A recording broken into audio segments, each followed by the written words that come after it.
Good evening Chandu. Good evening. Hi. Chandu എന്ന് വിളിക്കണോ അരുണിന് വിളിക്കണോ, ഏതായിരിക്കും നല്ലത്? ചന്തു കംഫർട്ടബിൾ ആണ്. ആണല്ലേ, ഓക്കെ. സോ ചന്തു ചന്ദ്രനിലെത്തി നിൽക്കുകയാണോ ഈ ഒരു സമയം എന്ന് പറയുന്നത്, ദ മൊമെന്റ്? നന്നായി ചന്ദ്രൻ എന്ന് പറഞ്ഞ എയറിലാണെന്ന് പറഞ്ഞെങ്കിൽ ആൾക്കാർ തെറ്റിദ്ധരിച്ചേനെ. ഇല്ല ഇല്ല ഇല്ല, അതുകൊണ്ടാണ് ഞാൻ ചന്ദ്രനിലെത്തിയോ എന്ന് ചോദിച്ചത്. ഭയങ്കര ഫിനോമിനൽ റെസ്പോൺസ് ആണ്. അപ്പോൾ എല്ലാവരും, ക്രൂവും ഞാനും എല്ലാവരും ഹാപ്പിയാണ്. ഞങ്ങൾ ഞാൻ സ്പെഷ്യലി നമ്മളിവിടെ ചെയ്യുന്നത് ഒരു ഫിലിം ഷോ ആ. നമ്മളോട് ആളുകളും കേൾക്കുന്നവരും സിനിമ മാത്രമേ സംസാരിക്കുള്ളൂ, അതാണ് നമ്മുടെ ഷോ. അപ്പം ചില ചിത്രങ്ങൾ നമ്മൾ കണ്ടു കഴിയുമ്പോൾ ചെറിയ ചെറിയ റിവ്യൂയിങ് പരിപാടികളുണ്ട്. അപ്പം ഞാൻ പറഞ്ഞായിരുന്നു, ഒരു ഭ്രാന്തമായ ചിന്തയെ ഒരു ഭ്രാന്തനായ അല്ലെങ്കിൽ ഒരു പ്രഷറും ഇല്ലാത്ത ഒരു സംവിധായകൻ അങ്ങ് അയച്ചു വിട്ടേക്കുവാണ് ഗഗനചാരി എന്നുള്ളതാണ് ആദ്യം നമുക്ക് തോന്നുള്ളൂ. ബിക്കോസ് ഐ സംവെയർ ഫെൽറ്റ് ഒരു മാർക്കറ്റ് പ്രഷറോ ഒരു സ്ട്രെസ്സോ അല്ലെങ്കിൽ ഇതെങ്ങനെ എടുക്കും, ഇനി ഇത് എടുത്തില്ലെങ്കിലോ അങ്ങനത്തെ യാതൊരു കൺസേൺ ഇല്ലാണ്ട് വൈൽഡ് തോട്ട്സ് എല്ലാം കൂടെ അങ്ങോട്ട് ഡെലിവർ ചെയ്ത ഒരു സംവിധായകൻ. അങ്ങനെയാണ് ഗഗനചാരി എനിക്ക് ആദ്യമേ തോന്നിയത്. പക്ഷേ അതേ ഒരു ഫീൽ ആയിരുന്നു ഗഗനചാരി ചെയ്യും ആസ് എ ഡയറക്ടർ ചന്ദുവിനും. എന്റെ തേർഡ് ആണ്. അപ്പോ അത് രണ്ട് ഫിലിംസും പ്രോപ്പർലി ഒരു മെയിൻ സ്ട്രീമുമായിട്ട് കണക്ട് ആവാത്ത ഫിലിംസും ആയിരുന്നു. അപ്പോൾ ഒബ്വിയസ്ലി ഫോർ ദ മാർക്കറ്റ് ബിസിക്കാൻ, കാരണം ഒരു കൊമേഴ്ഷ്യൽ സിനിമയാണ് ഞാൻ ചെയ്യേണ്ടിരുന്നത്. ബട്ട് എന്നാലും to the labour of love, നമ്മൾ ചെയ്യുന്ന പ്രോസസ്സ് ഇഷ്ടപ്പെടണം, ആ ഒരു പാഷനോട് സ്റ്റിക്ക് ചെയ്യണം എന്നൊക്കെയുള്ള ആഗ്രഹം കൊണ്ടിട്ട് ചെയ്യാൻ ഇഷ്ടപ്പെട്ട ഒരു മീഡിയം ജോണർ തന്നെയാണ് നമ്മൾ ട്രൈ ചെയ്തേക്കുന്നത്. സോ അതിന്റെ ഒരു എക്സൈറ്റ്മെന്റ് ഉണ്ടായിരുന്നു വർക്ക് ചെയ്യുന്ന സമയത്ത്. പിന്നെ ഈ പറഞ്ഞ പോലെ നമ്മളുടെ ഐഡിയയും പിന്നെ നമ്മൾ ഇൻസ്ട്രീമിനൊക്കെ ഉള്ള രണ്ട് ചിന്തയും കൂടെ ഒരുമിച്ച് കൊണ്ടുപോയി കഴിഞ്ഞാൽ ഇതൊന്നും ചെയ്യാൻ പറ്റില്ല. സോ ഞാൻ എന്റെ വിഷനുമായിട്ട് സ്റ്റിക്ക് ചെയ്തു. പക്ഷേ ചന്തുവിന് ആക്ച്വലി ആദ്യത്തെ സിനിമയും അതുപോലെ സാജൻ ബേക്കറി ഒക്കെ കാണുമ്പം നമ്മൾ കരുതിയിരുന്ന ഒരു സംവിധായകൻ വേറൊരു ചന്തുവാ, ഗഗനചാരിയിലുള്ള ചന്തുവേ അല്ല. അപ്പോൾ സാജൻ ബേക്കറി കഴിഞ്ഞപ്പോഴും നമുക്കിവിടെ പ്രീമിയർ ഷോ അർജുനോട് സംസാരിക്കണം. നമ്മൾ ഈ പറഞ്ഞതുപോലെ ഒരു ഓക്കെ മൂവി, സംവേർ ഒരു നൊസ്റ്റാൾജിക് കണക്ഷനുകൾ എവിടേക്കോ വന്നു പോയ ഫീൽ ഗുഡായ, അങ്ങനെ നമുക്ക് പറയാം. അങ്ങനെയൊക്കെയായിരുന്നു അതും തോന്നിയത്, അതിന് മുമ്പത്തെ പടമാണ്. പക്ഷെ ആ രണ്ട് പടങ്ങൾ ഡെലിവർ ചെയ്ത ഒരു വ്യക്തിയെ സംബന്ധിച്ച് മൂന്നാമത്തെ പടം ആസ് യു സെഡ് കുറേയും കൂടെ ചിന്തിച്ച് കുറേയും കൂടെ സേഫ് സോൺ ഒക്കെ ആക്കാനായിട്ട് ചിലപ്പോൾ ശ്രമിക്കാൻ സാധ്യതയുണ്ട്. പക്ഷേ ഗഗനചാരി എനിക്ക് തോന്നുന്നില്ല ഇറ്റ്സ് നോട്ട് ഒരു സേഫ് സോൺ മൂവിയാണ് എന്നുള്ളത്. അതിൽ റിസ്കുകൾ കണ്ടമാനമുണ്ട് എന്ന് എനിക്ക് തോന്നുന്നുണ്ട്. ഒരു നാരോ ലൈനിൽ സഞ്ചരിക്കുന്ന ചിത്രമാണ്. ഒന്ന് അങ്ങോട്ടോ ഇങ്ങോട്ടോ പോയാൽ ഈ പറഞ്ഞതുപോലെ ചന്ദ്രനിൽ നിന്ന് എയറിലേക്ക് എത്താൻ പറ്റുന്നൊരു സിനിമയാണത്. പക്ഷേ അതൊരു ചന്ദുവിനെ സംബന്ധിച്ച് തേർഡ് മൂവി വരുന്ന ടൈമിൽ ആ ഒരു കോൺഫിഡൻസ് എവിടെയാ ചന്തു, ഇത് മതി എന്നുള്ളത്? എനിക്ക് ഇഷ്ടപ്പെട്ട ഒരു സബ്ജക്റ്റ് ആണ് സയൻസ് ഫിക്ഷൻ എന്ന് പറയുന്നത്. അപ്പോൾ ഞാൻ ഈ രണ്ട് മൂവീസ് ചെയ്യുന്നതിന് മുമ്പ് തന്നെ ഞാൻ പൃഥ്വിരാജിനോട് ഞാനൊരു സ്റ്റോറി ആദ്യം പിച്ച് ചെയ്യുന്നതും ഒരു സയൻസ് ഫിക്ഷൻ ആയിരുന്നു. അപ്പോൾ അത് നടക്കാതെ പിന്നെ ഒരു മെയിൻ സ്ട്രീമിന് വേണ്ടിയിട്ട് ആലോചിച്ച കഥകളാണ് ആദ്യത്തെ രണ്ട് സിനിമകളും. ബട്ട് അഗെയിൻ എനിക്കത് രണ്ടും വർക്ക് ആയപ്പോ എനിക്കറിയാവുന്ന അല്ലെ എനിക്ക് ഭയങ്കര പറയാൻ ഇഷ്ടമുള്ള ഒരു കഥയിലേക്ക്, ഒരു പ്ലോട്ടിലേക്ക് തിരിച്ചു പോകണം എന്ന് എനിക്ക് ആഗ്രഹം ഉണ്ടായിരുന്നു. അങ്ങനെ കോൺഫിഡന്റ് ആയിട്ട് അത് പറയാൻ പറ്റുമെന്ന് എനിക്ക് ഇപ്പോഴും തോന്നുന്നുണ്ട്. ഈവൻ ഒരു 3 years കഴിഞ്ഞിട്ടാണ് ഈ മൂവി ഇപ്പൊ റിലീസ് ആവുന്നത്. അപ്പം സാധാരണ അങ്ങനെ കുറച്ച് കഴിഞ്ഞിട്ട് നമ്മൾ മൂവി റിലീസ് ആകുമ്പോൾ അതിന്റെ പ്ലോട്ട് എക്സ്പേർട്ട് ആയിട്ടുണ്ടാവോ, അല്ലെ തമാശകൾ റിലവൻസ് എക്സ്പേർട്ട് ആയിട്ടുണ്ടാകുന്നുള്ള ചിന്തകളൊക്കെ ഉണ്ടായിരുന്നു. ബട്ട് എന്നാലും ഫ്യൂച്ചറിനെ പറ്റിയുള്ള ഒരു മൂവി ആയതുകൊണ്ട് തന്നെ ആൾക്കാർക്ക് അതങ്ങനത്തെ ഇഷ്യൂസ് ഒന്നും ഉണ്ടായില്ല. വെൽ കണക്റ്റഡ് കുറെ ആൾക്കാർക്ക്. അപ്പോൾ സോ ഹാപ്പി ആ രീതി തന്നെ റിലവന്റ് ആയിട്ട് ആ സബ്ജക്ട് ഒക്കെ നിന്നതിൽ. ശരിക്കും അരുൺ ചന്തു എന്ന സംവിധായകന്റെ ശരിക്കും അരുൺ ചന്തു ഇതാണ് compared to the other two movies. ഏത് സിനിമയെ പറയുന്നത് ശരിക്കും ഞാൻ ഇതാണെന്ന് പറയുന്ന പോലെ. ശരിക്കും നമുക്ക് എന്താണ് നമ്മൾ ഈ മെയിൻ സ്ട്രീം ഓഡിയൻസ് കൊടുക്കേണ്ടതെന്നൊക്കെയുള്ള ഒരു ചിന്തയിലും ഇൻഹിബിഷൻസ് ഒക്കെ നമ്മുടെ ആദ്യത്തെ മൂവീസിലൊക്കെ ഉണ്ടാവും തുടക്കക്കാരെന്നുള്ള രീതിയിൽ. അപ്പോ ഇനി പിന്നെ അജുവേട്ടൻ ബോസ് എപ്പോഴും കളിയാക്കി പറയായിരുന്നു, ഈ പടം വർക്ക് ഇല്ലെങ്കിൽ പിന്നെ ഞാൻ ഗൾഫിലേക്ക് പറഞ്ഞയക്കും, വല്ല ജോലിക്കും പോയിക്കോ. അതെന്താ പണി ഇങ്ങനെ കഴിയുമ്പോ എല്ലാരും ഗൾഫിലോട്ട് വരാൻ ഞങ്ങളുടെ ഗൾഫ് അങ്ങനെയാണോ? അല്ല, ഇനി ഇവിടെ നിൽക്കേണ്ട ആവശ്യമില്ല എന്നുള്ള രീതിയിൽ പുള്ളി ഇടയ്ക്കിനോട് പറയാറുണ്ടായിരുന്നു. അപ്പൊ ആദ്യത്തെ റിപ്പോർട്ട്സ് വന്നപ്പോ തന്നെ പുള്ളി വിളിച്ച ആദ്യം തന്നെ ഈവൻ പ്രൊഡ്യൂസറും പറഞ്ഞത് തന്നെയാണ്, നിനക്ക് ഗൾഫിൽ പോകേണ്ട ആവശ്യമില്ല, നീ ഇവിടെ തന്നെ നിന്നോ. ശരിക്കും ചന്തു ഈ പടം കണ്ടപ്പം ഫസ്റ്റ് ഓഫ് ഓൾ ഞാൻ പറഞ്ഞ പോലെ തന്നെ മൈൻഡ് അങ്ങോട്ട് ബ്ലോ ചെയ്യിപ്പിക്കാന്ന് പറയുന്നത് പോലെ എങ്കയോ പോച്ച് അതായിരുന്നു. നമ്മളൊന്നും ചിന്തിച്ചില്ല എന്നുള്ളതാണ്. നമ്മൾ ടോട്ടലി ഒരു 2040 ട്രാവലിംഗ് ആണ് നമ്മുടെ. ഈ 2040 പറയുമ്പോൾ അരുൺ എൻ്റെ മനസ്സിൽ തോന്നിയത് ഇറ്റ്സ് നോട്ട് സോ ഫാർ, ഒത്തിരി ദൂരമല്ല. ഇല്ല ഇപ്പൊ ഞാൻ തന്നെ എനിക്ക് എവിടെ 2040 വരെയൊക്കെ ഞാനും ഉണ്ടായിരിക്കും, അല്ലെങ്കിൽ ഞാനും ജീവിക്കാൻ പോകുന്നൊരു ഇറയാണ് എന്നുള്ളൊരു ഒരു തിങ്കിങ് നമ്മുടെ ബാക്ക് ഇൻ മൈൻഡ് ഉണ്ട്. അപ്പൊ 2040 എന്ന് പറയുന്ന അത്ര ദൂരമല്ലാത്ത ഒരു ഫ്യൂച്ചറിസ്റ്റിക്കിനെ കാണിക്കുമ്പോൾ ശരിക്കും ഇത്ര അധികം ചേഞ്ചസ് നമുക്ക് വരാൻ സാധ്യതയുണ്ടെന്നുള്ളൊരു വൈൽഡ് തോട്ട് വന്നത് എങ്ങനെയാണ്? ഇത്രയും ചേഞ്ചസ്, ഒരു ചെറിയ ചേഞ്ച് അല്ല അത്. എനിക്ക് തോന്നുന്നു നമുക്ക് ഫാർ ഫ്യൂച്ചർ സ്പെക്കുലേറ്റ് ചെയ്യുന്നതിലും വളരെ എളുപ്പമാണ് നിയർ ഫ്യൂച്ചർ സ്പെക്കുലേറ്റ് ചെയ്യാൻ തോന്നുന്നു. പിന്നെ ഞങ്ങളൊരു വളരെ ഒരു ഷൂ സ്ട്രിങ് ബഡ്ജറ്റിലൊക്കെ ഒന്ന് വർക്ക് ചെയ്യുമ്പോൾ നമുക്ക് ചിന്തിക്കാൻ പറ്റുന്നതും അങ്ങനെ റിസോഴ്സ്ഫുൾ ആയിട്ട് ചിന്തിക്കാൻ പറ്റുന്ന ഒരു നിയർ ഫ്യൂച്ചർ തന്നെയാണ്. അപ്പൊ അങ്ങനെയാണ് ഞാൻ ഒരു അറൌണ്ട് ഒരു 2040s പറയാമെന്ന് വിചാരിച്ചത്. പിന്നെ ഒരു പോസ്റ്റ് അപ്പോക്കലിപ്സ് സിനാരിയോ എന്നതിനേക്കാൾ ഉപരി ടെക്നോളജിക്കലി വലിയ ഒരുപാട് വ്യത്യാസങ്ങളൊന്നും ഫീൽ ചെയ്യുന്നില്ല. Unless and until there is an alien invasion, ഒരു പോസ്റ്റ് അപ്പോക്കലിപ്റ്റ്, ഒരു സബ്മേർജ്ഡ് ആയിട്ടുള്ള ഒരു സിറ്റി എന്നൊക്കെയുള്ള വ്യത്യാസങ്ങളാണ് മെയിൻ ആയിട്ടുള്ളത്. അപ്പോൾ അത് ഒരു 2040 ആവണമെന്നോ പോലും ഇല്ല എന്ന് എനിക്ക് തോന്നുന്നു. നമ്മളൊക്കെ ഒരു ക്ലൈമറ്റ് ചേഞ്ചിന്റെ ഒക്കെ ഒരു ഒറിജിനാണ് നിൽക്കുന്നത്. അപ്പോൾ അതൊക്കെ ഒരു അങ്ങനത്തെ ബുക്കുകളും അങ്ങനത്തെ ടോപ്പിക്സ് ഒക്കെ നിരന്തരം ചർച്ച ചെയ്യുന്ന അല്ലെങ്കിൽ നിരന്തരം കാണുന്നതും വായിക്കുന്ന ആളും കൂടിയാണ് ഞാൻ. അപ്പോൾ ആ ഒരു പേടി, മേ ബി ആ ഒരു സെൻസ് ഓഫ് എപ്പോഴെങ്കിലും ഒക്കെ സംഭവിക്കാം എന്നൊക്കെയുള്ള ഒരു തോന്നലൊക്കെ ആയിരിക്കാം ഇതൊക്കെ പറയാൻ എന്നെ കൊണ്ട് തോന്നിപ്പിച്ചത്. ജീവിതത്തിൽ കാണുന്ന പലതും കാണുമ്പോൾ ഇതെല്ലാം ഞാൻ സിനിമയിലൂടെ എന്തെങ്കിലും വോയിസ് ചെയ്യണം എന്നൊക്കെ പറയുന്ന സംവിധായകരെയും സ്ക്രിപ്റ്റ് റൈറ്റേഴ്സിനെയൊക്കെ കണ്ടിട്ടുണ്ട്. ബട്ട് ഇത് വളരെ ഡിഫറെന്റ് ആണ്. ഫ്യൂച്ചറിൽ സംഭവിക്കാൻ പോകുന്ന ചില ചിന്തകളുമായി നടക്കുന്ന ഒരാളോട് എനിക്ക് സംസാരിക്കാൻ കഴിഞ്ഞതിൽ ഭയങ്കര സന്തോഷമുണ്ട് ആക്ച്വലി. ഇല്ലേ, 2040 എന്ന ഇയർ എത്തുമ്പോൾ ഒന്ന് ആലോചിച്ചിട്ടുണ്ട്, ഈ സിനിമയെ റീവിസിറ്റ് ചെയ്യാൻ പറ്റിയ ഒരു സിനിമയാണ്. അന്നൊരു വീണ്ടും ചർച്ചയാകാൻ സാധ്യതയുള്ള ഒരു ചിത്രമായിരിക്കണം ഗഗനചാരി എന്ന് എനിക്കിപ്പോ തോന്നുന്നു. ആവണ്ട, ഭയങ്കര എക്സ്ട്രീമിസവും ഒന്നും ഇല്ലാതെ ഹാർമോണിയിൽ ആൾക്കാർ ജീവിക്കണം, നമ്മൾ ഈ ക്ലൈമറ്റ് ചേഞ്ച് ഒന്നും നമ്മുടെ ഡെയിലി ലൈഫിനെ അഫക്ട് ചെയ്യരുതെന്നൊക്കെ തന്നെയാണ് ഞാനും ആഗ്രഹിക്കുന്നത്. പക്ഷേ ഇതൊരു സ്പെക്കുലേഷൻ, അഗെയിൻ അത്രമാത്രമേ ഉള്ളൂ. പിന്നെ ഒരു ഫ്യൂച്ചറിന്റെ കഥ പറയാന്ന് പറയുന്നത് നമുക്ക് വളരെ വിരളമായിട്ടുള്ള അല്ലെ വളരെ റെയറായിട്ട് കാണുന്ന ഒരു സംഗതിയല്ലേ. നമ്മൾ ഇന്ത്യൻ സിനിമയിലാണ് തന്നെ ഫ്യൂച്ചറിനെ നമ്മൾ ഡിപിക്ട് ചെയ്യുന്ന അല്ലെ ഡിസ്കസ് ചെയ്യുന്ന മൂവീസും ടോപ്പിക്സും വളരെ കുറവാണ്. അപ്പോൾ ഫ്യൂച്ചറിന്റെ കഥകൾ ഒരുപാട് പറയാൻ ആഗ്രഹിക്കുന്ന ഒരു വ്യക്തിയും കൂടിയാണ് ഞാൻ പാസ്റ്റിനെക്കാളും. ലൈഫിൽ പാസ്റ്റിലും കൂടുതൽ ഫ്യൂച്ചറിലേക്ക് ചിന്തിച്ച് നടക്കുന്ന ഒരാളാണ് അരുൺ ചന്തു. അങ്ങനെയല്ല, ഒരു കോസ്മിക് ലെവലിൽ ഒരു സ്പീഷീസിന്റെ ആസ് എ സ്പീഷീസ് ഒക്കെ ചിന്തിക്കുമ്പോൾ, ഞാൻ ഈ സയൻസ് ഫിക്ഷൻ ബുക്കൊക്കെ വായിക്കുമ്പോൾ നമ്മുടെ ആസ് എ സ്പീഷീസ് ലെവൽ നമ്മുടെ വോയേജ്, നമ്മൾ ഫ്യൂച്ചറിൽ നമ്മൾ ആസ് എ ഹ്യൂമൻ നമ്മൾ എങ്ങോട്ടേക്കാണ് പോകുന്നൊക്കെയുള്ള കുറച്ചുകൂടെ ഡീപ്പർ ലെവൽ കോൺവെർസേഷൻസ് ഉണ്ടാകുമ്പോൾ നമ്മുടെ ഈ ഡേ ടു ഡേ ലൈഫിന്റെ ചെറിയ സില്ലി പ്രോബ്ലംസ് ഒന്നും നമ്മളെ കുറച്ച് തെല്ല് ബാധിക്കത്തേ ഉള്ളൂ. അപ്പോൾ അത് എനിക്ക് ശരിക്കും പറഞ്ഞ ഒരു എസ്കേപ്പ് പോഡാണ് ശരിക്കും ഈ സയൻസ് ഫിക്ഷൻ ഇങ്ങനത്തെ മൂവീസും ഒക്കെ. കുറച്ചുകൂടി പ്രൊഫൗണ്ട് ആയിട്ടുള്ള ചിന്താഗതികളൊക്കെ നമുക്ക് ഉണ്ടാവാൻ ചാൻസ് ഉണ്ട്. ശരിക്കും ഞങ്ങളെ സംബന്ധിച്ച് ഈ സിനിമ കണ്ടപ്പോൾ ഞങ്ങൾ പറയുന്നത് ഞങ്ങൾ ഭയങ്കരമായി ഫ്യൂച്ചർ, കാരണം വെച്ചാൽ ഞങ്ങൾ ഈ സിനിമ കാണുന്നതിന് മുമ്പ് വെറുതെ ടി വിയിൽ ഇരുന്നപ്പം മെൻ ഇൻ ബ്ലാക്ക് കണ്ടുകൊണ്ടാണ് ഇറങ്ങുന്നത്. സോ മെൻ ഇൻ ബ്ലാക്കിൽ 97 തന്നെ ഫ്യൂച്ചറിസ്റ്റിക് കുറെ സാധനങ്ങൾ അവിടെ ഓൾറെഡി കണ്ടിട്ടാണ് നമ്മൾ ഇതിന് ഗഗനചാരി കാണാൻ കയറിയിരിക്കുന്നത്. ഗഗനചാരി കണ്ടതിന് ശേഷം പിന്നുണ്ടായിരുന്ന ഒരു വൈൽഡ് തോട്ടിൽ ഞങ്ങൾ നേരെ അടുത്ത സ്ക്രീനിൽ പോയി കൽക്കി കണ്ടു.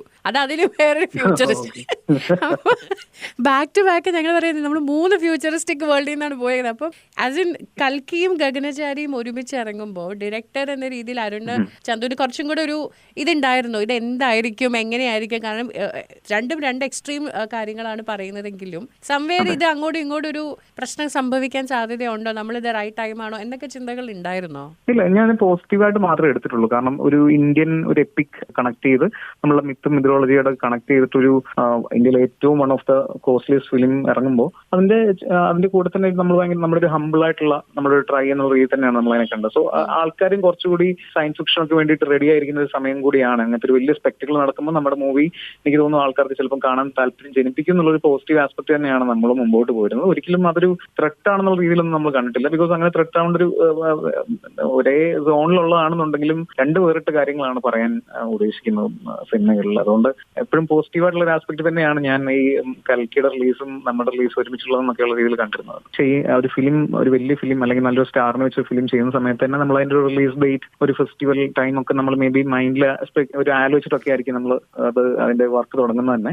പക്ഷേ എനിക്ക് അങ്ങനത്തെ ലക്ഷറീസ് ഒന്നും ഇല്ലായിരുന്നു. ഞാൻ അഗൈൻ ഒരു 3 year മുമ്പ് ഷൂട്ട് ചെയ്ത് വെച്ചതായതുകൊണ്ട് തന്നെ നമ്മൾ ഒരു റൈറ്റ് ടൈം എന്ന് നമുക്ക് തോന്നിയത് റീസെന്റ് നമ്മളൊക്കെ ഈ ഫഹദ് ഫാസിലിന്റെ ഇന്റർവ്യൂല് അദ്ദേഹം പറഞ്ഞിട്ടുണ്ടായിരുന്നു അടുത്തൊരു 5 വർഷം മലയാളത്തിൽ എന്ത് വേണമെങ്കിലും നമുക്ക് ചെയ്യാം, അതിനു വേണ്ടി ഓഡിയൻസ് റെഡി ആണെന്നുള്ള രീതിയിൽ സംസാരിച്ചിട്ടുണ്ടായിരുന്നു. അപ്പൊ അതൊക്കെ ഒരു കോൺഫിഡൻസ് ആയിരുന്നു. എങ്കിൽ പോലും അങ്ങനെ ഒരു ഡേറ്റ് തീരുമാനിക്കാം എന്നുള്ള ഒരു ഭയങ്കര വലിയ ഒരു ലക്ഷറി ഒന്നും എന്റെ മുമ്പിൽ ഇല്ലായിരുന്നു. നമ്മളൊരു പ്രിവ്യൂ ഷോ വെച്ചിട്ടുണ്ടായിരുന്നു. ആ പ്രിവ്യൂ ഷോയിൽ നമുക്ക് നല്ല രീതിയിലുള്ള അഭിപ്രായങ്ങളും ഫീഡ്ബാക്കും കിട്ടി. അപ്പോൾ നമ്മുടെ പ്രൊഡ്യൂസേഴ്സ് നമ്മളെ പെട്ടെന്ന് ഇനേബിൾ ചെയ്തു അത് ഇറക്കാനും കാര്യങ്ങളൊക്കെ ആയിട്ട്. അപ്പോൾ നെക്സ്റ്റ് നമുക്ക് കിട്ടുന്ന ഡേറ്റ് എന്താണ്, ആ ഡേറ്റിൽ ഞാൻ നോക്കിയത് ഉള്ളൊഴുക്ക് പോലത്തെ വളരെ നല്ല ഡീപ്പറായിട്ടുള്ള വളരെ രണ്ട് നല്ല നമ്മുടെ ബെസ്റ്റ് അഭിനേതാക്കൾ അഭിനയിക്കുന്ന സിനിമ കൂടി മറ്റൊരു സ്ത്രീ കഥാപാത്രം മെയിൻ ആയിട്ട് വരുന്ന ഒരു ഫീമെയിൽ പ്രൊട്ടോഗണിസ്റ്റ് ഉള്ള സിനിമ വരുമ്പോൾ നമുക്ക് അതിൻ്റെതായിട്ടുള്ള ഒരു മ്യൂച്വൽ റെസ്പെക്റ്റിൽ അത് ചെയ്യാൻ പറ്റുന്ന രീതിയിൽ ആലോചിച്ചത്. കൽക്കി എന്ന് പറയുന്നത് എന്റെ ഒരു ബിഗ്ഗർ സ്പെക്ട്രത്തിൽ മാത്രം വരുന്നൊരു ഫിലിം ആയിരുന്നു രീതിയിലാണ് ഞാൻ ചിന്തിച്ചിരുന്നത്. എനിക്കത് വലിയ ഇഷ്യൂ ആയിട്ട് തോന്നിയിരുന്നില്ല. 21st was good for us actually. അപ്പം അങ്ങനെ ഞങ്ങൾ മൂവ് ചെയ്യായിരുന്നു. ഒരു 10 days മുമ്പാണ് ഞങ്ങൾ ആക്ച്വലി റിലീസ് ഡേറ്റ് പോലും തീരുമാനിച്ചിരുന്നത്. But Covid break actually Chandu ഒരു കണക്കിന് ഗുണമായി എന്ന് തോന്നുന്നുണ്ടോ? ഈ സിനിമയാക്കി മാറ്റാനായിട്ട് ആ ഒരു ബ്രേക്ക് തന്നെയാണ്, അല്ലെങ്കിൽ ആ ഒരു അറ്റ്മോസ്ഫിയർ ഒരുപാട് ഹെൽപ്പ് ചെയ്തിട്ടുണ്ടെന്ന് ഇപ്പൊ ഇരുന്ന് ആലോചിക്കുമ്പോൾ തോന്നുന്നുണ്ടോ? കാരണം കോവിഡിന്റെ ടൈമിൽ നമ്മളുടെയൊക്കെ നമുക്കിനി ഒന്നും സംഭവിക്കാനില്ല എന്നൊക്കെയുള്ള ഒരു തോന്നലൊക്കെ ആൾക്കാർക്ക് ഉണ്ടായിരുന്നല്ലോ. ഓക്കെ, ഇനിയൊന്നും പേടിക്കേണ്ട ആവശ്യമില്ല, എന്തായാലും നമ്മളൊക്കെ അകത്ത് കയറി എന്നൊക്കെ ഉള്ളൊരു തോന്നലുള്ളപ്പോ ഇത്രയും നാളും എന്തുകൊണ്ട് ട്രൈ ചെയ്തുകൂടാ, സൈഫൈ ട്രൈ ചെയ്തുകൂടാ എന്നൊക്കെയുള്ള ഒരു ഐഡിയ പേപ്പറിലേക്കൊക്കെ വരാൻ കാര്യം മേ ബി കോവിഡിന്റെ ടൈമിലത്തെ നമ്മളൊക്കെ പിടിച്ചുലച്ച ആ ഒരു ലോക്ക്ഡൌൺ ഒക്കെ ആയിരിക്കാം. അതേപോലെ തന്നെ നമുക്ക് ഷൂട്ട് ചെയ്യാനും ആ ഒരു പോസ്റ്റ് അപ്പോക്കലിപ്റ്റിക് ലുക്കൊക്കെ ഓൾറെഡി പുറത്തൊക്കെ ഉണ്ടായിരുന്നു. ഞാനിപ്പോഴും പുറത്തേക്ക് രാവിലെയൊക്കെ ഇറങ്ങുമ്പോൾ ഐ ആം ലെജൻഡിന്റെ ഒക്കെ ഓപ്പണിംഗ് ഷോട്ട് പോലെ ഉണ്ടായിരുന്നു നമ്മൾ തെരുവുകളൊക്കെ കാണാനായിട്ട്. അപ്പോൾ ആ രീതിയിൽ നമ്മുടെ ഒരു നല്ല രീതിയിലൊരു ആർട്ട് ഡയറക്ഷനുള്ള ഒരു സപ്പോർട്ടും കൂടിയായിരുന്നു പോകുന്ന സമയത്ത് ലോക്ക്ഡൌണിന്റെ ഒരു ആംബിയൻസും പ്രതീതിയൊക്കെ. ആ സമയത്ത് എന്തെങ്കിലും ഷൂട്ട് ചെയ്യാൻ പറ്റിയായിരുന്നു? എന്തെങ്കിലുമൊക്കെ കാര്യങ്ങൾ എടുത്തു വെക്കാൻ അങ്ങനെ എന്തെങ്കിലും ചെയ്തിട്ടുണ്ടായിരുന്നു നിങ്ങൾ? നമ്മൾ കോവിഡ് ടൈമിലാണ് നമ്മളത് ഷൂട്ട് ചെയ്തത്. കംപ്ലീറ്റ്ലി ചെയ്തപ്പോൾ തന്നെയാണ്. അതെ. ഓക്കെ. ഈ ബങ്കർ സെറ്റ് ചെയ്തേക്കുന്നൊക്കെ എവിടെയാണ്? എനിക്ക് ഏതൊക്കെയോ ഭാഗം കൊച്ചിയും ഫോർട്ട് കൊച്ചിയൊക്കെ ഓർമ്മ വന്നായിരുന്നു. പക്ഷെ ശരിക്കും ലൊക്കേഷൻസ് എവിടെയായിരുന്നു? കൊച്ചി തന്നെയാണ്, ഇൻ ആൻഡ് അറൌണ്ട് കൊച്ചി തന്നെയാണ് നമ്മളെല്ലാം ഷൂട്ട് ചെയ്തത്. ആൻഡ് ഈവൻ നമുക്ക് കാണാൻ പറ്റും ഒരു ട്രൈപോഡ്സ് പോലത്തെ വലിയ ഇരുമ്പ് കുറ്റികളിലെ വലിയ വീടുകളൊക്കെ ഉണ്ട്. അതൊക്കെ CG ആണ് ആക്ച്വലി, അതൊന്നും ഇല്ല, അതൊക്കെ കംപ്ലീറ്റ്ലി CG ആണ്. ഒരു ചെറിയൊരു പൊളിഞ്ഞു കിടക്കുന്ന ഒരു അബാൻഡൻ ബിൽഡിംഗിലാണ് നമ്മൾ ഇവർ താമസിക്കുന്നത് കാണിക്കുന്നത്. അതൊരു വൈറ്റിലെ അടുത്തുള്ള ഒരു ഐലൻഡാണ്. ആ ഐലൻഡിലാണ് ഞാൻ അത് ഷൂട്ട് ചെയ്തേക്കുന്നത്. ഈ ലിമിറ്റഡ് ഇപ്പൊ പൊതുവെ സോഷ്യൽ മീഡിയയിൽ എല്ലാം കണ്ടിട്ടുണ്ടായിരുന്നു, ഈ സംവിധായകൻ ആരെങ്കിലും അറിഞ്ഞൊന്ന് ബഡ്ജറ്റ് കൊടുത്തിരുന്നെങ്കിൽ ഇതിൽ വേറെ പലതും കൊണ്ടുവന്നേനെന്ന് പറഞ്ഞിട്ട് ഒരുപാട് പേര് പോസ്റ്റ് ചെയ്യുന്നത് ഞാൻ കണ്ടിട്ടുണ്ടായിരുന്നു. പക്ഷെ അത് വായിക്കുന്ന സംവിധായകന് തോന്നിയൊരു കാര്യം അങ്ങനെ തന്നെയാണോ? ഇനി കുറച്ചും കൂടെ ഒരു റിസോഴ്സ് ഉണ്ടായിരുന്നെങ്കിൽ ഞാൻ ഇതിൽ വേറെയും കുറച്ച് പരിപാടികൾ കൊണ്ടുവന്നേനെ എന്ന് ചിന്തിച്ചിട്ടുണ്ടായിരുന്നോ? നമുക്ക് ഈ ബഡ്ജറ്റിന്റെ അലോക്കേഷൻസ് നമുക്ക് ഇപ്പം എല്ലാവരും പറയുന്ന ഒരു കാര്യം, നമുക്ക് കിട്ടിയ കാശ് നമ്മൾ അതിനകത്ത് മാക്സിമം ഉപയോഗിച്ച് കാണിച്ചു എന്നുള്ളതാണ്. അപ്പം ഇനിയുള്ള എന്റെ ഒരു ഫിലിം മേക്കിംഗ് പ്രോസസ്സിലാണെന്നുണ്ടെങ്കിൽ നമ്മൾ അങ്ങനെ തന്നെ ചിന്തിക്കുക. നമുക്ക് ടൂൾസ് അറിയാം എങ്ങനെയാണ് ഒരു ഫിലിമിനെ മാക്സിമം അതിന്റെ ഒരു ബെസ്റ്റ് റിസൾട്ടിലേക്ക് കൊണ്ടുവരണം എന്നുള്ളത്. അപ്പൊ അതിനുള്ളൊരു ബഡ്ജറ്റ് അലോക്കേഷൻ ഉണ്ടെന്നുണ്ടെങ്കിൽ തീർച്ചയായിട്ടും കുറച്ചുകൂടെ വേൾഡിനെ ഒക്കെ കുറച്ചുകൂടെ ബിലീവബിൾ ആയിട്ടും കൺവിൻസിംഗ് ആയിട്ടും അതിന്റെ ഗ്രാൻഡിയറിലൊക്കെ കാണിക്കാൻ പറ്റുമെന്ന് എനിക്ക് തോന്നുന്നു. So you also started a universe in a way. Universe എന്നുള്ള ഒരു ഡബിൾ കോഡ്സ് ക്ലീഷയിൽ ഞാൻ അതിനെ പറയുന്നില്ല, എന്നാലും ഇതൊരു part of the cinematic spectrum ആണ്. നമുക്ക് ഒരുപാട് കഥകൾ അതിൽ പറയാനുണ്ട്. ഇൻഫാക്ട് ഞാൻ രണ്ടാമത് നമ്മൾ ഗാനചേരി കഴിഞ്ഞിട്ട് അതിന്റെ അനൗൺസ് ചെയ്ത മണിച്ചേട്ടനാണ് ഞങ്ങൾ ആദ്യം എഴുതിയത്. അത് കഴിഞ്ഞിട്ട് അത് വലിയൊരു പ്രോജക്റ്റ് ആയപ്പോൾ ഞങ്ങൾ ഒരു ഷൂ സ്ട്രിംഗിൽ എന്ത് ചെയ്യാൻ പറ്റും, ചെറിയ ബഡ്ജറ്റിൽ എന്ത് അറ്റൻഡ് ചെയ്യാൻ പറ്റും എന്നുള്ള രീതിയിലാണ് ഗാനചേരി എഴുതിയിരുന്നത്. മണിയൻചേട്ടനിലേക്ക് വരാനും ഇപ്പം എനിക്കൊക്കെ ഈ ഏലിയൻ മൂവി അല്ലെങ്കിൽ ഇങ്ങനത്തെ എക്സ്ട്രാ ടെറസ്ട്രിയൽ മൂവി എന്നൊക്കെ പറയുന്നത് ബിഗിനിങ് എന്റെ ET ആണ്. ET കണ്ടു തുടങ്ങിയ ഒരാളാണ് ഞാൻ. ETയിൽ നിന്നാണ് പിന്നെ പല സിനിമകളിലേക്കും. പക്ഷേ എനിക്ക് തോന്നുന്നുണ്ട് ഇന്ത്യൻ സിനിമയിലേക്ക് വരുമ്പം പലരും ETയിൽ തന്നെ നിൽക്കുവാണെന്ന് എനിക്ക് തോന്നിയിട്ടുണ്ട്. ഒരു ET അഡാപ്റ്റേഷൻ ആണ് പിന്നെ ഞാൻ കണ്ടേക്കുന്ന പല സിനിമകളും ഇവിടെ വന്നേക്കുന്നത്. അതേസമയം മലയാളത്തിലേക്ക് വരുമ്പോൾ എൻ്റെ ഓർമ്മയിൽ ആകെ ഉള്ളത് നമ്മുടെ രാഹുൽ ചെയ്തിട്ടുള്ള റെഡ് റെയിൻ ആണ്. പക്ഷേ ഹോളിവുഡിൽ ETയോ എക്സ്ട്രാ ടെറസ്ട്രിയൽ പോലുള്ള സൈഫൈ വരുന്ന സമയത്ത് കിട്ടുന്ന ഒരു അക്സെപ്റ്റൻസ്, അതേസമയം ഇന്ത്യൻ സിനിമയിൽ അതൊരു ഹിന്ദി മൂവിയിലേക്ക് വന്ന സമയത്ത് വലിയ തിരക്കേടില്ലാതെ അത് സെലിബ്രേറ്റ് ചെയ്യപ്പെട്ട ഒരു മൂവിയാണ്. അതേസമയം മലയാളത്തിലേക്ക് രാഹുൽ അത് റെഡ് റെയിനിൽ പരീക്ഷിച്ചപ്പോൾ അത് അധികം ആളുകൾ അറിയുക പോലും ചെയ്യാതിരുന്ന ഒരു പടവുമാണ്. എഗെയിൻ ഒരു ഇങ്ങനത്തെ കഥയുമായിട്ട് വരുമ്പോൾ ഇപ്പൊ നേരത്തെ പറഞ്ഞു ഈ 5 years എന്ന് പറയുന്നത് ഒരു നല്ല ടൈം ആണെങ്കിലും ഇങ്ങനത്തെ ഒരു സ്റ്റോറിക്കുള്ള ഒരു സ്പേസ് ഉണ്ടോ എന്ന് അപ്പോഴും ചിന്തിക്കുന്നുണ്ടായിരുന്നു. കാര്യം ഇത് ആരും പരീക്ഷിച്ചിട്ടുമില്ല, ഇവിടെ പരീക്ഷിച്ചവരൊട്ടും വിജയിച്ചിട്ടുമില്ല. അപ്പൊ അതൊരു എപ്പോഴും ഒരു സെറ്റ് ബാക്ക് ആയിട്ട് കിടക്കൂലേ ഉള്ളില്. പറഞ്ഞ പോയിന്റ് തന്നെ തുടങ്ങാം. എന്റെയും തുടക്കത്തിലുള്ള ഞാൻ ഏറ്റവും ആദ്യം VHS കണ്ടുള്ള മൂവീസ് ആണ് ET, Predator, Close Encounters of the Third Kind, Alien. ഇതൊക്കെയാണ് എന്റെ വെരി ബിഗിനിങ്ങിലുള്ള എന്റെ സയൻസ് ഫിക്ഷൻ അല്ലെങ്കിൽ ഏലിയൻ ഫിലിംസ് എന്ന് പറയുന്നത്. അപ്പോൾ ഞാൻ അതൊന്നും അതൊക്കെ ഒരു ഈറ്റൊക്കെ ഞാനൊരു 10,000 തവണ കണ്ടിട്ടുണ്ടാവും. നമ്മൾ കണ്ടിട്ടുള്ള മൂവീസ് ആണ്. അപ്പോൾ അതുകൊണ്ട് തന്നെ എനിക്ക് കോയി മിൽഗെ തീരെ അപ്പീലിംഗ് ആവാത്ത മൂവിയാണ്. ഈ കോയി മിൽഗെ തീരെ വർക്കായിട്ടില്ല. കാരണം അതിന്റെ ഒരു മസാല, ഒരു ഇന്ത്യൻ ഒരു ലെൻസ് കൂടിയാണ്. അതെ, അപ്പൊ അതുകൊണ്ട് തന്നെ നമുക്ക് വർക്കായിട്ടില്ല. എഗെയിൻ പക്ഷെ നമ്മളെ റെഡ് റെയിൻ പോലത്തെ ഒരു ഭയങ്കര ഡെയറിംഗ് ആയിട്ടുള്ള പരീക്ഷണങ്ങളൊക്കെ വരുന്ന സമയത്തും നമുക്കും അത് കാണുമ്പോൾ ഭയങ്കര അപ്രിസിയേഷൻ ഉണ്ടായിരുന്നു അതിനോട്. ബട്ട് എഗെയിൻ അത് മെയിൻ സ്ട്രീമിന് വർക്ക് ആവുന്നില്ല എന്നുള്ളൊരു സാധനം നമുക്കൊക്കെ എപ്പോഴും ഒരു വലിയ റിയാലിറ്റി ചെക്ക് പോലെ ഫ്രണ്ടിൽ ഉണ്ടായിരുന്നു. ബട്ട് ഞങ്ങൾ ഇതിലേക്ക് വന്ന സമയത്ത് നമ്മൾ അതിന് വെച്ചൊരു ഒരു ബൈപ്പാസ് ചെയ്യാനുള്ള ഒരു മെത്തേഡ് എന്ന് പറയുന്നത് കോമഡി ആയിരുന്നു. അതായത് കോമഡി കൂടി അല്ലെങ്കിൽ മോക്യുമെന്ററി എന്ന് പറഞ്ഞിട്ടുള്ള ഒരു ലെൻസിൽ കൂടി നമുക്ക് അതിനെ പ്രസന്റ് ചെയ്യുമ്പോൾ അതിന് കുറെ കാര്യങ്ങളെ ലൈറ്ററായിട്ട് പ്രസന്റ് ചെയ്യാനുള്ള ഒരു മീഡിയം ആയിരുന്നു ഞങ്ങൾക്കത്. ഒരു എസ്കേപ്പ് പ്ലാൻ എന്നുള്ള രീതിയിൽ നമ്മൾ വെച്ചിരുന്ന ഒരു മെയിൻ കാര്യം തന്നെ കോമഡി ആയിരുന്നു. അപ്പോൾ അതാണ് നമ്മളുടെ ഒരു ഫസ്റ്റ് ഒരു ക്വാളിറ്റി ചെക്ക്. കോമഡി നന്നായിട്ട് വർക്കാണോ, ആൾക്കാർ ബേസിക്കലി ഇൻവോൾവ് ആവണം കോമഡിയിൽ. അപ്പോൾ ബാക്കിയുള്ള കാര്യങ്ങൾ നമുക്ക് ഇതിൽ കൂടെ തന്നെ പറഞ്ഞു പോകാൻ പറ്റും എന്നുള്ളൊരു തോന്നലുണ്ടായിരുന്നു അതിന്റെ തന്നെ. ആൻഡ് ദാറ്റ് ആ ഒരു ഐഡിയ റിയലി വർക്ക്ഔട്ട് ആയി. മലയാളികൾക്ക് കോമഡി വിട്ടൊരു കളിയില്ല ആക്ച്വലി. ആൻഡ് കോമഡിയിൽ എടുത്തു പറയേണ്ട ഒന്ന് തന്നെയാണ് നമ്മുടെ ഡേ ടു ഡേ ലൈഫിൽ വരുന്ന ഫിലിം അല്ലെങ്കിൽ സിനിമ നമ്മുടെ ഡേ ടു ഡേ ലൈഫിൽ വളരെ കണക്റ്റഡ് ആണെന്ന് ഞാൻ ഇന്നലെയും കൂടെ പറയുന്നൊരു കാര്യമാണ്. ബിക്കോസ് എവിടെയെങ്കിലൊക്കെ ആണെങ്കിലും നമ്മൾ സിനിമ ഡയലോഗുകൾ ഉപയോഗിക്കുന്നവരാണ്. എങ്ങനെ പോയാലും എത്രയൊക്കെ മസിൽ പിടിച്ചിരുന്നാലും നമ്മൾ എവിടെയെങ്കിലും അത് കയറി നമ്മൾ പറഞ്ഞു പോകും. സോ സെയിം തിങ് നമ്മൾ ഗഗനചാരി കണ്ടപ്പോഴും ഞാൻ പറഞ്ഞായിരുന്നു, എല്ലാവരോടും കാണാത്തവരോടും ഞാൻ പറഞ്ഞായിരുന്നു, അത് എത്ര രസമായിട്ടാണ് അതൊരു നോർമൽ കോൺവെർസേഷനിൽ പോകുന്നതെന്നുള്ളത്. So only a person who is actually experience അല്ലെങ്കിൽ അതിലൂടെ പോകുന്ന ഒരാൾക്ക് അത് എഴുതാൻ പറ്റുള്ളൂ. അരുണിന്റെ ലൈഫിൽ അരുൺ സംസാരിക്കുമ്പോൾ ആവശ്യത്തിലേറെ സിനിമ ഡയലോഗുകൾ പറഞ്ഞുകൊണ്ട് തന്നെ കമ്മ്യൂണിക്കേറ്റ് ചെയ്യുന്ന ഒരാളാണോ? ഭയങ്കര ഓവർ ദ ടോപ്പായിട്ട് അതിനെ യൂസ് ചെയ്യുന്നതാണ്. ഇൻഫാക്ട് എന്റെ കൂടെയുള്ള എന്റെ ക്ലോസ് സർക്കിളുള്ള ആൾക്കാർ പറഞ്ഞത് ഓവർ ദ ടോപ്പായിട്ട് ഓവറായിട്ട് യൂസ് ചെയ്യുന്ന ആളാണ് എപ്പോഴും അത്. അപ്പം പക്ഷെ എന്നാലും ശ്രീനിവാസ് സാറിന്റെയും അല്ലെങ്കിൽ പ്രിയദർശൻ സാറിന്റെ ഒക്കെ ഫിലിംസിലുള്ള ഡയലോഗ്സുകൾ നമുക്ക് യൂസ് ചെയ്യാതെ പറ്റില്ല മുമ്പോട്ട് പോകാനായിട്ട് ഓരോ ദിവസവും. ഞാനും ആ രീതിയിൽ ഭയങ്കരമായിട്ട് അതുമായിട്ട് ഡീപ്പർലി കണക്റ്റഡ് ആണ്. അപ്പോൾ അത് പക്ഷേ എല്ലാ മൂവിയിലും നമുക്ക് യൂസ് ചെയ്യാൻ പറ്റില്ല. നമുക്ക് ആ പോപ്പുലർ കൾച്ചറിനുള്ളൊരു മാച്ച് കൊടുക്കാനായിട്ട് എല്ലാ മൂവിക്കും ആ സ്പേസ് ഉണ്ടാവില്ല. ബട്ട് ഇതിൽ ഒരു പ്രൊട്ടോഗണിസ്റ്റ് ഒരു സിനിഫൈൽ ആയതുകൊണ്ട് തന്നെ അദ്ദേഹത്തിന് ആ രീതിയിൽ മാക്സിമം ഇത് പറയാൻ പറ്റുന്നതുകൊണ്ട് തന്നെ ഇതെനിക്ക് പറ്റിയ എന്റെ ഇഷ്ടപ്പെട്ട സിനിമയ്ക്കും അല്ലെങ്കിൽ എനിക്ക് ഇഷ്ടപ്പെട്ട എസ്ട്രിയർ ക്ലാസിക്സിനും ഫിലിം മേക്കേഴ്സിനും കൊടുക്കാൻ പറ്റുന്ന ഒരു ട്രിബ്യൂട്ട് എന്നുള്ള രീതിയിൽ തന്നെ എനിക്ക് അതിനകത്തൊരു സ്പേസ് ഉണ്ടെന്ന് എനിക്ക് അറിയായിരുന്നു. സോ നമ്മളത് മാക്സിമം യൂട്ടിലൈസ് ചെയ്തിട്ടുണ്ട്.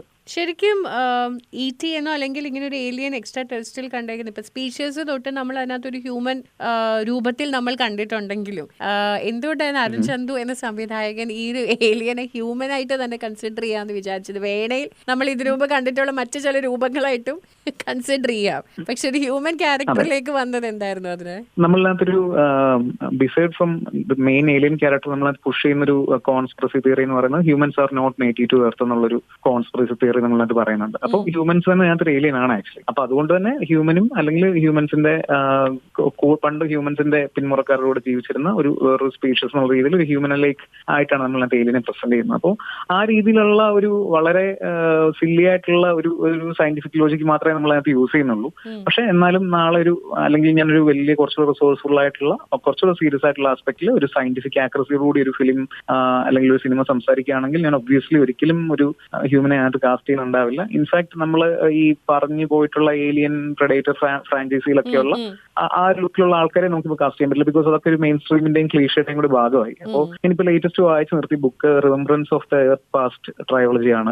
3 ബോഡി പ്രോബ്ലം എന്ന് പറഞ്ഞിട്ടുള്ള നെറ്റ്ഫ്ലിക്സ് സീരീസിന്റെ ആസ്പദമാക്കിയിട്ടുള്ള 3 ബുക്കുകളുണ്ട്. അപ്പൊ അതിലൊക്കെ ട്രൈസലാരിയൻസ് എന്നൊക്കെ പറഞ്ഞിട്ടുള്ള പുതിയ കൈൻഡ് ഓഫ് ഏലിയൻസിനെയൊക്കെ നമ്മൾ കണ്ടിട്ട് അവരുടെ രൂപത്തിനെ നമുക്ക് പെർസീവ് ചെയ്യാൻ പോലും പറ്റാത്ത കൊണ്ടിട്ട് സ്പേസ് സ്റ്റഡീസിലൊക്കെ പറയുന്ന പോലെ നമുക്ക് പെർസീവ് ചെയ്യാൻ പറ്റുന്ന രീതിയിൽ നമ്മുടെ മുമ്പിൽ നമുക്ക് പറ്റുന്ന രീതിയിൽ ഡിസൈഫർ ചെയ്യാൻ പറ്റുന്ന രീതിയിൽ നമുക്ക് രൂപങ്ങൾ അവർ പ്രൊജക്ട് ചെയ്യുകയാണ്. അപ്പൊ മേ ബി കുറച്ചുകൂടെ ഒരു ഭയങ്കര സയന്റിഫിക് ആക്യുറസിയോടൊക്കെ നാളെ ഒരു മൂവി പറയുകയാണെന്നുണ്ടെങ്കിൽ ഒരിക്കലും ഏലിയൻ എന്ന് പറയുന്നത് നമുക്ക് പെർസീവ് ചെയ്യാൻ പറ്റാത്ത ഒരു രൂപവും ഭാവവും ഹയർ ഡയമെൻഷണൽ ക്രീച്ചേഴ്സ് ആയതുകൊണ്ട് തന്നെ ആ രീതിയിലായിരിക്കും മേ ബി ഞാൻ അപ്രോച്ച് ചെയ്യാം. സോ ഇതിലിപ്പം പല കാര്യങ്ങളും ഇപ്പം ഇതിനകത്ത് ചന്തുവിൻ്റെതായ പൊളിറ്റിക്സും ചന്തുവിൻ്റെതായ അഭിപ്രായങ്ങളൊക്കെ ഈ സിനിമയിൽ അവിടെ ഇവിടെയൊക്കെ ആയിട്ട് പറഞ്ഞു പോകുന്നത് നമുക്കത് മനസ്സിലാവുന്നുണ്ട് ആക്ച്വലി. ബട്ട് ഒരു സിനിമ പറയുന്ന സമയത്ത് ചന്തു നമ്മളൊരു കൊമേഴ്ഷ്യൽ പടം എന്ന് പറഞ്ഞാലും ഈ പറഞ്ഞ കോമഡി പടം എന്ന് പറഞ്ഞാലും ഇപ്പോഴത്തെ ആളുകൾ ഈ പ്രത്യേകിച്ച് മലയാളി ഓഡിയൻസ് എന്ന് പറയുന്നത് ചന്തുവിന് തോന്നുന്നുണ്ട് ബാക്കി ഓഡിയൻസിനെ വെച്ച് നോക്കുമ്പം ഈ പറഞ്ഞൊരു ഇന്റലക്ച്വലും ഈ പറഞ്ഞ കോമഡിയും എല്ലാം ഒരു വല്ലാത്തൊരു ബ്ലെൻഡ് ഇന്റൻഡഡ് ഓഡിയൻ ആണ് എന്ന് തോന്നുന്നുണ്ട്. കാരണം പല ഡയറക്ടേഴ്സും ഇപ്പം ഫെസ്റ്റിവൽസിലും പോകുന്ന സിനിമകളുടെ ഡയറക്ടേഴ്സും പറയും ഈ സിനിമ എവിടെ തിയേറ്റർ കിട്ടിയില്ലെങ്കിലും we believe that will get it in Kerala, at least Kerala audience ഇത് കാണുമെന്ന് ഞങ്ങൾ വിശ്വസിക്കുന്നു എന്ന് പല ഡയറക്ടേഴ്സും പറയാറുണ്ട്. സോ 3 സിനിമകളുടെ ഒരു സംവിധായകൻ, അല്ലെങ്കിൽ 3 സിനിമകൾ എടുത്ത് എക്സ്പീരിയൻസ് ഉള്ള ഒരു ഡയറക്ടറിന് ഒരു മലയാളി ഓഡിയൻസിനെ കാണുന്ന രീതി ഇപ്പൊ എങ്ങനെയാണ്?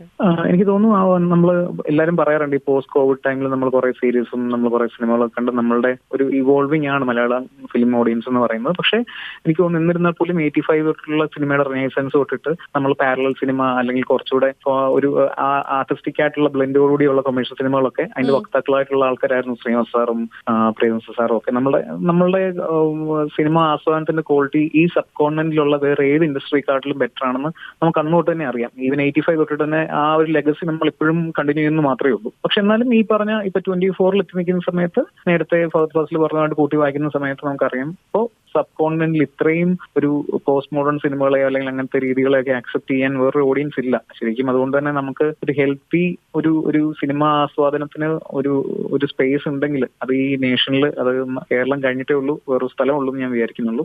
അത് പക്ക ഓഫ് ബീറ്റ് സിനിമകൾ കണ്ടു കഴിഞ്ഞാൽ അതിനെ അപ്രിഷിയേറ്റ് ചെയ്യുന്നത് പറയുന്നതിനേക്കാൾ ഉപരി പുതിയ ആശയങ്ങളെ അല്ലെ പുതിയ സിനിമകളെ അപ്രിഷിയേറ്റ് ചെയ്യാനും ആ ആൾക്കാർക്ക് വളരാനുള്ള ഒരു സ്പേസ് ഉണ്ടാക്കി കൊടുക്കുന്ന ഓഡിയൻസ് ആണ് അന്നും ഇന്നും മലയാളികൾ എന്ന് പറയുന്നത്. പക്ഷെ അവര് ലേറ്റ്ലി നമുക്ക് നമ്മുടെ സിനിമകളിൽ പുതിയ പരീക്ഷണങ്ങളോ കാര്യങ്ങളോ ഇല്ലാത്ത സമയത്ത് അവർ അതർ ലാംഗ്വേജിലുള്ള സിനിമകളും കാണാറുണ്ട്, അതിനെ അപ്രിഷിയേറ്റ് ചെയ്യാറുണ്ട്. അപ്പൊ നമ്മുടെ സിനിമകളിൽ അങ്ങനത്തെ ഒരു പരീക്ഷണം വരുന്ന സമയത്ത് അവരുടേതായിട്ടുള്ളൊരു സപ്പോർട്ട് ഉണ്ടാവും എന്നുള്ളൊരു വിചാരത്തോടുകൂടിയാണ് നമ്മൾ ഗഗനചാരി ഇറക്കുന്നത്. അത് അപ്പൊ നമുക്ക് കിട്ടിയൊരു റിസപ്ഷൻ തന്നെയാണ് അതിന് അൾട്ടിമേറ്റ്ലി അതിനൊരു ടെസ്റ്റ്മെന്റ് എന്ന് തോന്നുന്നു. അതിലും വലിയൊരു ഉദാഹരണം എനിക്ക് പറയാനില്ല.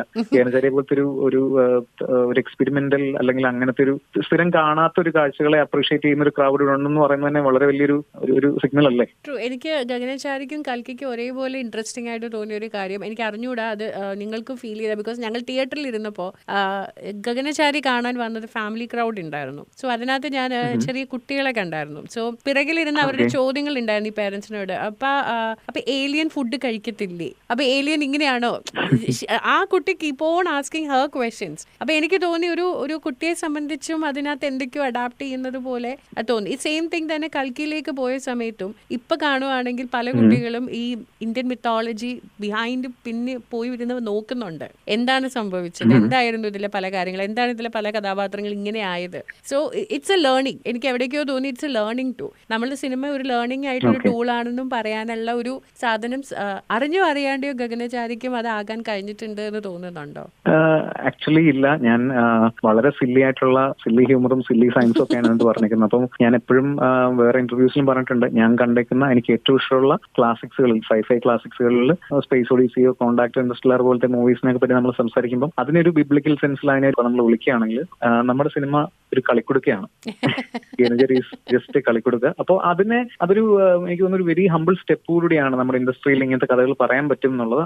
അപ്പോൾ ആ ഒരു രീതികളെ ഒന്ന് അപ്രീഷിയേറ്റ് ചെയ്ത് കഴിഞ്ഞാൽ മേ ബി കുറച്ചുകൂടെ നല്ല ലേണിംഗ്. അല്ലെങ്കിൽ സിനിമ എന്ന് പറയുന്നത് എപ്പോഴും സൊസൈറ്റിയുടെ ഒരു ഭാഗമാണെന്നും സിനിമ കാരണം സൊസൈറ്റി ഒരു ബെറ്റർമെന്റിലേക്ക് പോകുമെന്നൊന്നും എനിക്ക് തോന്നിയിട്ടില്ല. പക്ഷെ എന്നാലും നല്ല ആസ്വാദകർ എന്ന് പറയുന്ന ഒരു നല്ല സൊസൈറ്റിയുടെ ലക്ഷണമാണെന്ന് ഞാൻ വിശ്വസിക്കുന്നു. അപ്പോൾ നമ്മളത് എനിക്ക് തോന്നുന്നു ഫ്യൂച്ചറിലേക്കാണെങ്കിലും ഇതുപോലത്തെ പുതിയ പ്രോജക്റ്റിൽ വരുമ്പോൾ അതിൽ കുറച്ചുകൂടി നല്ല രീതിയിൽ സയൻസിനെ പ്രൊജക്ട് ചെയ്യാനൊക്കെ എനിക്ക് പറ്റട്ടെ എന്നുള്ളതാണ് എനിക്ക് അതിനെപ്പറ്റി പറയാനുള്ളത്.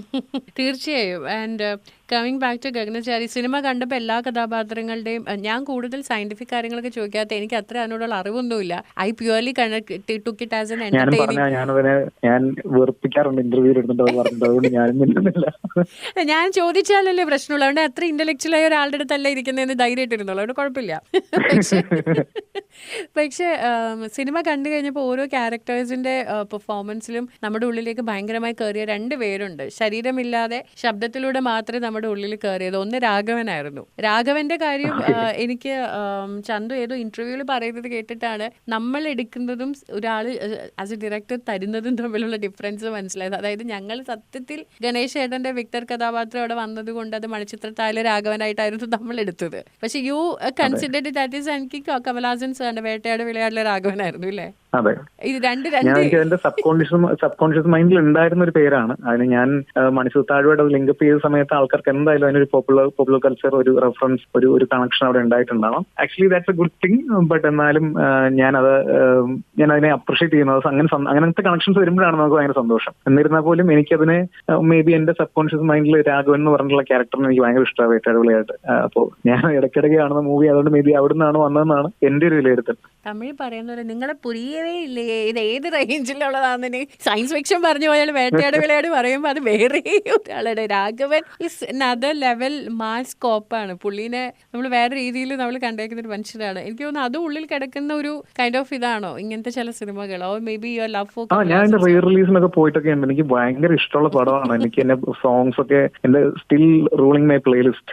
ഒ.ജി. ഹാരിസ് ജയരാജന്റെ ഏറ്റവും കൂടുതൽ സോങ്സ്, പിന്നെ back home it's called Raagan instinct എന്നുള്ള ഒരു ഐക്കോണിക് ഡയലോഗ്, അതൊക്കെ ഞാൻ ഇടയ്ക്കിടയ്ക്ക് യൂസ് ചെയ്യുന്ന ഫ്രേസും കാര്യങ്ങളൊക്കെയാണ്. അപ്പോൾ അങ്ങനെ ഒരു ഫിലിം ബഫ് ആണ് ഞാൻ. I eat films, breathe films പറഞ്ഞ ഒരവസ്ഥയിൽ ജീവിക്കുന്ന മനുഷ്യനാണ് നമ്മളൊക്കെ. എനിക്ക് തോന്നുന്നു ഒരു അക്കാഡമിക്കൽ ഒരു ഫേസ് ഒക്കെ കഴിഞ്ഞിട്ട് നമ്മൾ ഏറ്റവും കൂടുതൽ മേ ബി റെഫർ ചെയ്യുന്നത് ഈ മീഡിയത്തിലാണ് നമ്മൾ ഏറ്റവും കൂടുതൽ ബിലോങ് ചെയ്യുന്നത്. അപ്പോൾ അതിൻ്റെതായിട്ടുള്ള ക്രേസ്നെസ് ആണ്. അതുകൊണ്ടായിരിക്കാം നിങ്ങൾക്ക് ഇതൊരു മുകളിലേക്കൊക്കെ തോന്നുന്നത്, എനിക്കറിയില്ല. അത് നല്ലതാണ്. അതുകൊണ്ടാണ് ഞങ്ങൾക്ക് ഇങ്ങനെ നല്ലൊരു സാധനം കിട്ടുന്നത്. So coming back to Raghavan, സിനിമ കഴിഞ്ഞപ്പോൾ ഞങ്ങൾ ക്രെഡിറ്റ് ലൈൻസിന് വേണ്ടി ഞങ്ങൾ വെയിറ്റ് ചെയ്യായിരുന്നു. കാര്യം രാഘവന്റെ ശബ്ദം അത് ആരാന്ന് അറിയാണ്ട്. കാര്യം ഇടയ്ക്കിടയ്ക്ക് നമ്മളിങ്ങനെ കണ്ണടച്ച് നോക്കും നമുക്ക് അറിയാവുന്ന ആരെങ്കിലും ആണോ എന്ന്, പക്ഷെ മുഖം വരുന്നില്ല. And finally we found out like Abraham Evangeline Joseph ഇല്ലേ? അപ്പൊ എബ്രഹാം ഇവാഞ്ചലിൻ ജോസഫ് ഒരു ഡബിങ് എന്റെ ഫ്രണ്ടാണ്. അപ്പോ ഞങ്ങളിങ്ങനെ മീറ്റ് ചെയ്യുന്നൊക്കെ ആൾക്കാരാണ്. അപ്പോ ഒരു ഇങ്ങനെ സംഭവം വന്നപ്പം ആദ്യം എന്റെ മൈൻഡില് ഒരു സന്തോഷ് ജോർജ് കുളങ്ങനെ പോലെ ഒരാൾ വരണം എന്നൊക്കെ ആയിരുന്നു എന്റെ മൈൻഡിൽ തോന്നുന്നത്.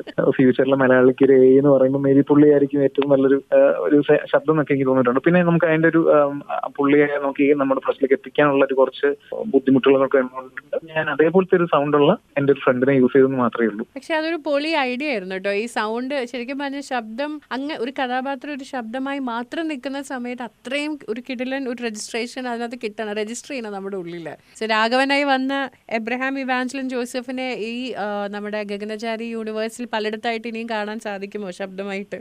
ഉറപ്പായിട്ടും രാഘവന്റെ പ്രണയത്തിൽ ഇപ്പം ഞങ്ങൾക്ക് എക്സ്പ്ലോർ ചെയ്യാൻ പറ്റണം എന്നൊക്കെയാണ് ഞങ്ങൾ വിചാരിക്കുന്നത്. കേരള സമാന്തരത്തെ ഒരു വോയിസ് സംസാരിക്കുന്ന ഒരു വോയിസ് വന്നു കഴിഞ്ഞാൽ മേ ബി രാഘവന് അവളോട് പ്രണയം തോന്നാമല്ലോ. ഇതിവിടെ കൊണ്ടൊന്നും നിർത്താൻ ഞാൻ ഉദ്ദേശിച്ചിട്ടില്ല. Another one, നമ്മുടെ ഏലിയന്റെ സൗണ്ട് മല്ലിക ചേച്ചി അതുണ്ടാക്കിയ ഒരു ഇമ്പാക്ട് തിയേറ്ററിൽ ഇറ്റ്സ് പറയാൻ പറ്റത്തില്ല. ആ സമയത്ത് പൊട്ടിയ ഒരു ചിരിയുണ്ട് എല്ലാവർക്കും. അത് എവിടെയായിരുന്നു ചന്തു ആ ഒരു കോൺസെപ്റ്റ് വന്നത്? അതും ബാങ്കിലുണ്ടായിരുന്ന ബാക്കി ശബ്ദങ്ങൾ കേൾക്കുമ്പോൾ അതിലും ചിരി വരും. MS തൃപ്പൂണിത്തറ എന്ന് പറഞ്ഞു പോകുമ്പോൾ എവിടെയായിരുന്നു മല്ലിക ചേച്ചിയിലേക്ക് അത് വരുന്നത്?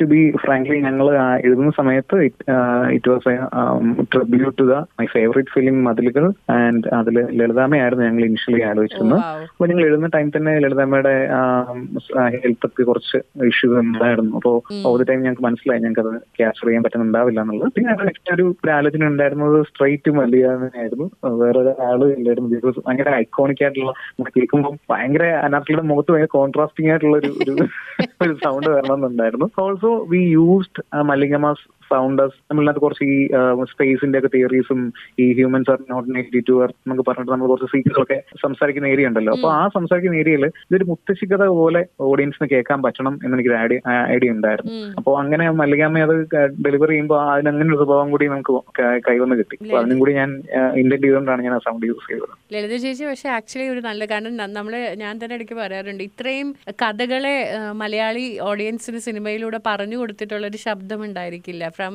ഏത് മൂവി എടുത്താലും, മണിച്ചിത്രത്താഴാവട്ടെ or maybe horror movie എന്താണെങ്കിലും ലളിത ചേച്ചിയുടെ കഥ ലാസ്റ്റുള്ള ഈ ആദം ജുവാന്റെ വരെ ആ ഒരു ചെറിയ പാസേജ് വരെ എന്തൊരു ഉൾക്കിടല ഉണ്ടാക്കുന്ന ഒരു സാധനമാണ്, ഫെനോമനലാണ്. ഹോം സിനിമയ്ക്കകത്ത് ലാസ്റ്റ് പറയുന്നതാണെങ്കിലും എല്ലാം ലളിത ചേച്ചിയുടെ കഥ നറേഷൻ ഒരു വേറെ ലെവലാണ്. ഞങ്ങൾക്ക് ഭാഗ്യം ഉണ്ടായില്ല എന്നുള്ളതാണ് അതിന്റെ ഒരു നിർഭാഗ്യവശാൽ ഞങ്ങൾക്ക് അതിന് ഭാഗ്യം ഉണ്ടായില്ല. പക്ഷെ എന്നാലും മല്ലിക ചേച്ചിയിലേക്ക് ഞങ്ങൾക്ക് അതേപോലെ തന്നെ ഒരു ലെഗസി ഉള്ള ഒരാളിലേക്ക് ഞങ്ങൾ ഈവൻ ഞങ്ങൾ ഡബ് ചെയ്യുന്ന സമയത്ത് സമയത്ത് മല്ലികാമ വാസ് സെയിങ് ഞാൻ ഷീലയ്ക്ക് സൗണ്ട് കൊടുത്തിട്ടുണ്ട്, ഇപ്പൊ അനാർക്കലിക്ക് സൗണ്ട് കൊടുക്കുന്നു. And what a legacy she is carrying over. അപ്പോൾ we are so fortunate to have her. And ഞങ്ങൾക്ക് ആദ്യം ഇനീഷ്യലി നമുക്കൊരു സർപ്രൈസ് എലമെന്റ് ഉള്ളതുകൊണ്ട് നമ്മളത് അധികം പുറത്തു വിട്ടിട്ടുണ്ടായിരുന്നില്ല. ബട്ട് എന്നാൽ ഇപ്പൊ എല്ലാവരും ആക്റ്റീവ്ലി ഡിസ്കസ് ചെയ്യുന്നതുകൊണ്ട് തന്നെ 2 ദിവസം മുമ്പ് ഞാൻ കണ്ടിട്ടുണ്ടായിരുന്നു റിലീസിന് ശേഷം. അപ്പോൾ ഭയങ്കര പറഞ്ഞു എല്ലാവരും വിളിക്കുന്നുണ്ട്, പറയുന്നുണ്ടെന്നൊക്കെ. ഒഫീഷ്യലി ആദ്യത്തിലെ മലയാളത്തിലെ ഏലിയന്റെ സൗണ്ടാണ്. ഓ യെസ്, അങ്ങനെയും പറയാലോ അല്ലേ. അതെ, അടിപൊളി. ആൻഡ് കമ്മിങ് ടു ഗണേഷ് ചേട്ടൻ, പറയാതെ വയ്യ. ഗണേഷ് ചേട്ടനെയൊക്കെ നമ്മൾ കണ്ടേക്കുന്ന ഗണേഷ് ചേട്ടനെയൊക്കെ വേറൊരു റേഞ്ചിലെ ആക്ടിങ് കണ്ടിട്ട് പിന്നെ കുറെ നാളത്തേക്ക് അദ്ദേഹം ഈ പറഞ്ഞ പോലെ സിനിമയിൽ ആക്റ്റീവ് ആയിരുന്നില്ല. ആക്റ്റീവ് ആയില്ല എന്ന് വെച്ചാൽ അദ്ദേഹം ചെയ്യുന്നുണ്ട്, നമ്മൾ കാണുന്നുണ്ടെങ്കിലും. സാജൻ ബേക്കറിയിലെ ഗണേഷ് ചേട്ടന്റെ ക്യാരക്ടർ ഭയങ്കര രസമായിട്ടുള്ള ഒരു കഥാപാത്രമാണ്. ഇവൻ ഞാൻ അജുവിനെ ഇന്റർവ്യൂവിന് വിളിച്ച സമയത്തും അജുനോട് പറഞ്ഞ ലൈക്ക് ഗണേഷ് ചേട്ടന്റെ കഥാപാത്രം കുറെ നാളുകൂടിയാണ് നമ്മൾ അത് കാണുന്നത്. അറ്റ് ദറ്റ് സെയിം പേഴ്സണെയാണ് നമ്മൾ ഗഗനചാരിയിൽ മറ്റൊരു ശരിക്കും വൈബേഷ് എന്നൊക്കെ വിളിക്കാൻ പറ്റിയത് ഗണേഷ് ചേട്ടനെയാണെന്ന് അതിനകത്ത് എനിക്ക് തോന്നിയായിരുന്നു. അപ്പം എവിടെയാണ് ചന്തുവിന് ഗണേഷ് ചേട്ടന് ഇങ്ങനെ എവിടെ ഒരു കണക്ഷൻ തോന്നി?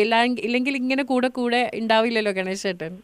ഞാൻ ഇരകളുടെ ഒരു ഭയങ്കര ഫാനാണ്. ഞാൻ എന്റെ മൂവികളിലൊക്കെ അത് കോട്ട് ചെയ്തിട്ടുണ്ട്. ഞാൻ KG ജോസ് സാറിന്റെ ഫിലിമോഗ്രഫിയിലും അദ്ദേഹത്തിന്റെ വലിയൊരു ഫാനാണ്. സാറിനെ ആദ്യമായി സാജൻ ബേക്കറിൽ കാസ്റ്റ് ചെയ്യാൻ വേണ്ടിയിട്ട് കഥ പറയാൻ അറിയിക്കാൻ ചെയ്യാൻ വിളിക്കുമ്പോഴും ഞാൻ ആ ഡയലോഗ് പറഞ്ഞാണ് തുടങ്ങിയത്. സാർ, ഞാൻ ഇരകളുടെ ഒരു ഹ്യൂജ് ഫാനാണ് സാർ. അപ്പൊ അന്ന് മുതൽ എനിക്ക് സാർ എന്ന് പറയുന്നത് എനിക്ക് നമുക്കറിയാവുന്ന രാഷ്ട്രീയത്തിലൊക്കെ ഉള്ളതിനേക്കാൾ ഉപരി എനിക്ക് ഭയങ്കര ഒരു മലയാളത്തിലെ ടാക്സി ഡ്രൈവർ ആണെന്നാണ് ഞാൻ ഇരകൾ എന്നുള്ള സിനിമയെ കരുതുന്നത്. അപ്പോൾ ആ ലെവലിൽ നിൽക്കുന്ന ഐക്കോണിക് ആയിട്ടുള്ള ഒരു മൂവിക്കകത്ത് ലോഞ്ച് ചെയ്ത ഒരു ആക്ടറാണ് പുള്ളി. അപ്പോൾ ഞാൻ എപ്പോഴും അദ്ദേഹത്തിന്റെ ആ ഒരു ഓഫ് സ്ക്രീനിലുള്ള അദ്ദേഹം സംസാരിക്കുന്ന രീതിയും കാര്യങ്ങളൊക്കെ ഒബ്സർവ് ചെയ്യാറുണ്ട്. നമ്മൾ സാജനിൽ കാണുന്നതിനേക്കാളും ഭയങ്കര ഫണ്ണായിരുന്നു അദ്ദേഹം ഓഫ് സ്ക്രീനിൽ ആ സമയത്ത് നമ്മളോടൊക്കെ സംസാരിച്ചുകൊണ്ടിരുന്നത്. അപ്പോൾ മലയാള സിനിമയുടെ ഫുൾ കാര്യങ്ങളും ഹിസ്റ്ററിയൊക്കെ അറിയാവുന്ന ഒരുപാട് നമുക്ക് അങ്ങനത്തെ ട്രിവിയകളും ബിഹൈൻഡ് ദ സീൻസ് ഭയങ്കര ഹ്യൂമറൊന്നും കാണിക്കാൻ പറ്റിയിരുന്നെങ്കിൽ ആൾക്കാരുടെ മുമ്പിൽ. പ്ലസ് അദ്ദേഹത്തിന്റെ ഒരു ഓട്ടോമോട്ടീവ് എന്തൂസിയാസം, ടെക്നോളജിയോടുള്ള ഒരു ഭയങ്കര ക്രൈസ് ഒക്കെ ഭയങ്കര രസമാണ്. അപ്പം ഞാനതൊക്കെ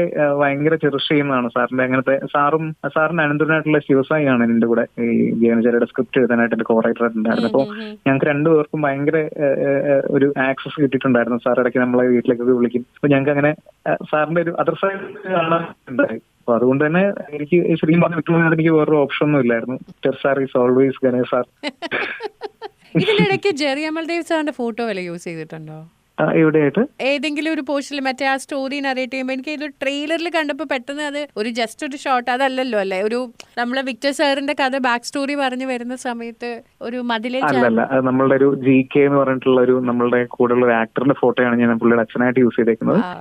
ജെറി അമൽദേവ് സാറിന് ഞാൻ റീസെന്റ് ട്രെയിനിൽ വെച്ചിട്ട് മീറ്റ് ചെയ്തിട്ടുണ്ടായിരുന്നു. പെട്ടെന്ന് ഞാൻ ആലോചിച്ചു. ശരിക്കും ഈ ഗൗതം മേനോൻ സാർ ഒരു ഇതിൽ പറഞ്ഞ പോലെ ഞാൻ കേട്ടത് ഇത്, പക്ഷെ എനിക്ക് കൊടുത്തത് ഇതെന്ന് പറഞ്ഞ പോലെ ചന്തു ആഗ്രഹിച്ച് ഞങ്ങൾക്ക് തന്നതൊന്നും ഞങ്ങൾ കണ്ടത് തിരിച്ച് പലയിടത്തും എഴുതുന്നതും എക്സ്പ്ലെയിൻ ചെയ്ത ആർട്ടിക്കിൾസ് വരുന്നതും ഒക്കെ വേറെ ആയിരിക്കും. Like we said about Raghavan. So അങ്ങനെ ഇൻട്രസ്റ്റിംഗ് ആയിട്ട് പലതും വായിച്ച് കണ്ടതിൽ ഇഷ്ടപ്പെട്ട ചില കാര്യങ്ങളുണ്ട്. വായിച്ചിട്ടുണ്ടായിരിക്കില്ലേ ചന്തു സിനിമ കണ്ട് പലരും എഴുതുന്ന റിവ്യൂ, അതിൽ ഞാൻ ഇതല്ലല്ലോ ആക്ച്വലി ഉദ്ദേശിച്ചത് എന്ന രീതിയിൽ ഇരുന്ന് പോയ ചില കാര്യങ്ങളുണ്ട്. പല ആളുകൾ ഇപ്പൊ പല ഒബ്സർവേഷൻ ആണല്ലോ എല്ലാം. അതെ, അങ്ങനെയുള്ള പുതിയ രീതിയിലത്തെ കണക്ഷൻസും പുതിയ ആൾക്കാർ പറയുന്ന ഓരോ ഇൻസൈറ്റ്സ് ഒക്കെ കേൾക്കാനും അത് കാണുമ്പോഴും അത് അപ്രിഷിയേറ്റ് ചെയ്യുന്നത് മാത്രമേ ഉള്ളൂ. ഞാൻ അതല്ല ഞാൻ ഇന്റന്റ് ചെയ്തെന്ന് പറഞ്ഞിട്ട് ആ ആൾക്കാർക്കുള്ള കണക്ഷനെ ഡിസ്കണക്ട് ചെയ്യാൻ ഞാൻ ആഗ്രഹിക്കുന്നില്ല. സോ എല്ലാവരും പറയുന്ന എങ്ങനെയാണ് ആർട്ട് പെർസീവ് ചെയ്യാന്നുള്ളത് ഓരോ ആൾക്കാരുടെയും ഇഷ്ടം കൂടിയാണല്ലോ, അവരുടെ ഓരോ തെരഞ്ഞെടുപ്പാണല്ലോ. അപ്പം ഞാൻ അതിനെ ഭയങ്കരമായിട്ട് അപ്രിഷിയേറ്റ് ചെയ്യുന്നു. അങ്ങനെയാണ് ആർട്ടിനെ എല്ലാവരും അടുത്തതിലേക്ക് ഇങ്ങനെ പകർന്നു പോകേണ്ടതെന്നും ഞാൻ വിചാരിക്കുന്നു. സോ അത് ഭയങ്കര ഹാപ്പിയാണ്. അങ്ങനത്തെ കുറെ കാര്യങ്ങൾ ഞാൻ കാണാറുണ്ട്. സോ അബ്സല്യൂട്ട്ലി അവർ പറയുന്ന കാര്യങ്ങൾ എനിക്ക് ഭയങ്കര കണക്ഷൻ ഉണ്ടാകുന്ന കാണുമ്പോൾ ഞാൻ ഭയങ്കര ഹാപ്പിയാണ് അതിൽ. ഈ സിനിമ ഇനി വന്നപ്പോഴേക്ക് തന്നെ ആൾക്കാർ ഇതിന്റെ സെക്കൻഡ് പാർട്ട് ചോദിച്ച് എന്തായാലും തുടങ്ങിയിട്ടുണ്ടായിരിക്കും. ആസ് എ ഡയറക്ടർ ഇനിയിപ്പോൾ പ്രഷർ കൂടും ആക്ച്വലി. ഇനി അടുത്തതിലേക്ക് വരുന്ന സമയമാകുമ്പോൾ എക്സ്പെക്ടേഷൻ കൂടും, എല്ലാം ഭയങ്കര ഹൈ ആയിരിക്കും. അത് ആസ് എ ഡയറക്ടർ ചന്ദനെ സംബന്ധിച്ച് കുറച്ചും കൂടെ ഒരു ബുദ്ധിമുട്ടുണ്ടോ? ബുദ്ധിമുട്ടുണ്ടാവാതിരിക്കട്ടെ. കാരണം എനിക്കൊരു ഫ്രീ ഫ്ലോയിൽ വർക്ക് ചെയ്യുന്ന ഒരു നേച്ചർ ഉണ്ട്. സ്പോണ്ടേനിയസ് ആയിട്ട് കാര്യങ്ങളെ ഇംപ്രവൈസ് ചെയ്യുന്ന ഒരു നേച്ചർ ഉണ്ട്. അപ്പൊ അതൊക്കെ സംഭവിക്കുന്നത് നമുക്ക് നമ്മളുടെ അഗെയിൻ ലേബർ ഓഫ് ലവ് അല്ലെങ്കിൽ നമ്മൾ ഇഷ്ടപ്പെട്ടൊരു കാര്യം ചെയ്യുമ്പോഴും ആ പ്രോസസ്സിന്റെ ബിഹൈൻഡിൽ നിൽക്കുമ്പോൾ നമ്മൾ എത്രത്തോളം നമ്മുടെ ക്രാഫ്റ്റിനെ എൻജോയ് ചെയ്യുന്നുള്ളതൊക്കെ വെച്ചിട്ടാണ്. അപ്പോൾ അങ്ങനെ തന്നെ മുമ്പിലോട്ട് വർക്ക് ചെയ്യാൻ ഞാൻ ആഗ്രഹിക്കുന്നു. പ്രഷറിൽ ആവാതിരിക്കട്ടെ. പിന്നെ ഇതിന്റെയൊക്കെ ഒരു കുറെ സ്പിൻ ഓഫ്സുകളൊക്കെ ഓൾറെഡി മൈൻഡിലുണ്ട്, നമ്മൾ സംസാരിച്ചിട്ടുണ്ട്. അപ്പൊ അതുകൊണ്ട് തന്നെ ഈ യൂണിവേഴ്സ് നമുക്ക് എക്സ്പ്ലോർ ചെയ്യാൻ കുറെ കിടപ്പുണ്ട്. ഗഗനചാരി ഈ പറഞ്ഞ ഒരു സിനിമാറ്റിക് യൂണിവേഴ്സിന്റെ ഒരു വലിയ ഒരു പാലസിന്റെ സൈഡിൽ ഒരു മുറി മാത്രമാണ്, ബാക്കി ഒരു ഫുൾ പാലസ് നമുക്ക് എക്സ്പ്ലോർ ചെയ്യാൻ കിടപ്പുണ്ടെന്നാണ് ഞാൻ വിചാരിക്കുന്നത്. ആ ഒരു പാലസിന്റെ ഏറ്റവും വലിയ ഒരു സ്ട്രക്ചറിൽ നിൽക്കുന്നതാണോ മണിയൻ ചിറ്റപ്പൻ? മണിയൻ ചിറ്റപ്പൻ അതിനകത്ത് ഒരു ക്രേസി മാഡ് സയന്റിസ്റ്റ് ആണ്. പുള്ളി ഒരു സ്പേസ് എക്സ്പ്ലോറർ ആണ്. കുറെ രസമുള്ള പരിപാടികൾ ഉണ്ടാവില്ല. ശരിക്കും ഈ ലോകത്തിൽ നിന്ന് ഇപ്പൊ എന്തായാലും ഉടനെ നമ്മുടെ ചന്തു പുറത്തിറങ്ങാൻ ഉദ്ദേശിച്ചിട്ടില്ല? അങ്ങനെയൊന്നുമില്ല. എനിക്കിപ്പോഴും ജോണർ റിപ്പീറ്റ് ചെയ്യാതിരിക്കാൻ താല്പര്യമുള്ളതുകൊണ്ടുകൂടിയാണ് ഞാൻ സായനമർത്തും സാജൻ ബേക്കറിയും പിന്നെ ഗഗനചാരി എടുത്തത്. അപ്പോൾ എനിക്കിപ്പോൾ ഇതിനകത്ത് പറയാനുള്ള കുറച്ച് കഥകൾ പറയാനായിട്ടുള്ള ഒരു നീഷ ഓഡിയൻസ് എനിക്കിപ്പോൾ ഉണ്ട്. അപ്പോൾ അവർക്ക് വേണ്ടിയിട്ട് കുറച്ച് പ്രോഡക്ട്സ് ചെയ്യണമെന്നുണ്ട്. ബട്ട് അഗെയിൻ എനിക്ക് എന്തെങ്കിലും വേറെ വ്യത്യസ്തമായിട്ടുള്ള കാര്യങ്ങൾ ചെയ്യണം എന്ന് തോന്നുമ്പോൾ ഒബ്വിയസ്ലി എനിക്കൊരു സ്പേസും എനിക്ക് ഒരു പ്രൊഡ്യൂസർ ഒക്കെ ഉണ്ടെങ്കിൽ ഉറപ്പായിട്ട് ഞാൻ അറ്റൻഡ് ചെയ്യുമായിരിക്കും. പക്ഷെ തൽക്കാലം ചന്തുവിന് ഇതിൽ നിന്നൊരു മോചനം കിട്ടുമെന്ന് തോന്നുന്നുണ്ട്. ആസ് എൻ ഓഡിയൻസ് ആയി വിടുമെന്ന് തോന്നുന്നുണ്ടോ ഇതിൽ നിന്ന് പുറത്തിറങ്ങാനായിട്ട്? തൽക്കാലം മോചനം എന്നൊക്കെ പറഞ്ഞു കഴിഞ്ഞാൽ എനിക്ക് ടെൻഷനാണ്. എന്നെ അവരിൽ നിന്ന് എക്സ്പെക്ട് ചെയ്യുന്നുണ്ടെങ്കിൽ ഞാൻ ഡെലിവർ ചെയ്യാൻ ശ്രമിക്കും. എന്തായാലും ഈ ലോകത്തേക്ക് ഞങ്ങളെ പിടിച്ചു കയറ്റി. ഇനിയിപ്പൊ മറ്റേ നാഗവല്ലിയും മറ്റേ കാർന്നൂരും തമ്മിലുള്ള ഇനിയിപ്പോൾ ഇതിൽ നിന്ന് ഇറങ്ങാൻ പറ്റും. കാരണം വെച്ചാൽ ഞങ്ങൾക്ക് ഇനി മണിയൻ ചിറ്റപ്പനെ കാണാനുണ്ട്. ഇതിൻ്റെ അടുത്ത് ഈ പറഞ്ഞതുപോലെ എന്തായിരിക്കും സ്പിൻ ഓഫ്സ് എന്ന് അറിയാൻ ആഗ്രഹമുണ്ട് ഈ യൂണിവേഴ്സിലേക്ക്. കാരണം വെച്ചാൽ നമ്മൾ പണ്ട് ഹോളിവുഡിൽ മാത്രം പോസിബിൾ എന്ന് പറഞ്ഞിരുന്ന ടേം മാറിക്കൊണ്ടിരിക്കുകയാണ് പല കാര്യങ്ങളും. ഇപ്പം ഇന്ത്യൻ സിനിമയിലായിരുന്നു ചില കാര്യങ്ങൾ വന്നുകൊണ്ടിരുന്നു. അത് പതിയെ പതിയെ മലയാളത്തിലേക്ക് എന്ന് പറയുമ്പം അത് നമുക്ക് കിട്ടുന്ന ഏറ്റവും വലിയൊരു സന്തോഷമാണ്. അത് അല്ലേ, പണ്ട് നമ്മൾ ഹോളിവുഡ് സിനിമകളിൽ മാത്രം വർക്കൗട്ട് ആവുള്ളൂ എന്ന് വിചാരിച്ചിരുന്ന കാര്യങ്ങളാണ് ഇതിപ്പോൾ ഔട്ട് അല്ലെങ്കിൽ വർക്കായി തുടങ്ങി എന്ന് വേണമെങ്കിൽ നമുക്ക് പറയാവുന്നത്. So definitely thanks to you for taking that risk and first step. Baby step ആണെങ്കിൽ അതൊരു ഗ്രേറ്റ് സ്റ്റെപ്പ് ആയിരുന്നു.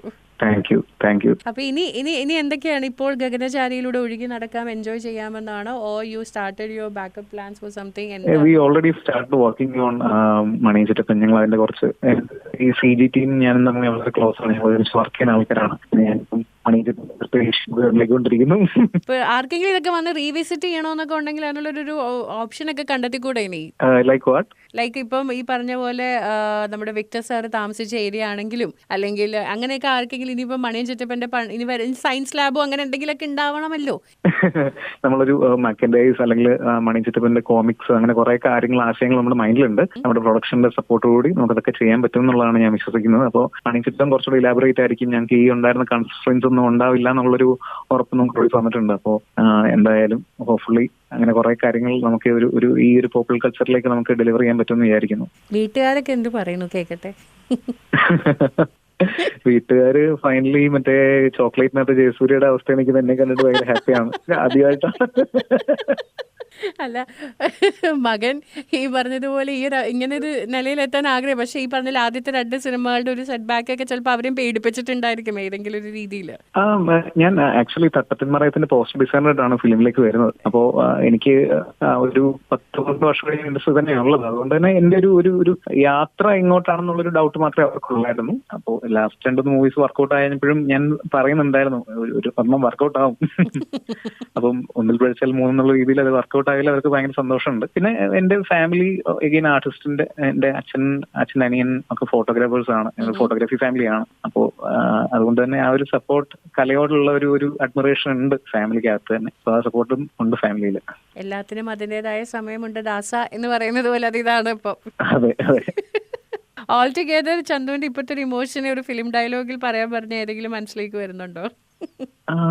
ഓൾട്ടുഗെദർ പറയാൻ പറയുകയാണെങ്കിൽ ഇപ്പോ ഞാൻ ആദ്യത്തെ ദിവസങ്ങളിൽ ഞാൻ എല്ലാവർക്കും ഇഷ്ടപ്പെട്ടു എന്ന് പറഞ്ഞ എല്ലാവർക്കും മെസ്സേജ് അയക്കുമ്പോൾ ഞാൻ തിരിച്ച് അയച്ചു കൊടുക്കുന്ന ഒരു ഫോട്ടോ എന്ന് പറയുന്നത് അയാൾ കഥ എഴുതുന്നതിനകത്ത് കോട്ടപ്പുറം ഒരു നൈറ്റി ഒക്കെ ഇട്ടുകൊണ്ട് പോലീസ് സ്റ്റേഷനിൽ മെസ്സേജ് ഇരിക്കുന്ന കൈകൊണ്ട് ആ ഫോട്ടോ ആയിരുന്നു ഞാൻ അയച്ചു കൊടുക്കുന്നത്.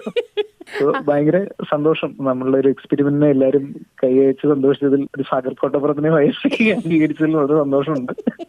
സാഗർ കോട്ടപ്പുറത്തിന്റെ അടുത്ത എഴുത്തിനായിട്ട് അങ്ങനെ ഞങ്ങൾ കാത്തിരിക്കുകയാണ്. ആരാധകർ ഇന്നസെന്റ് ഏട്ടൻ ഇടയ്ക്കിടയ്ക്ക് വന്ന് ചോദിക്കുന്ന പോലെ ഒന്നും ആയില്ലേ.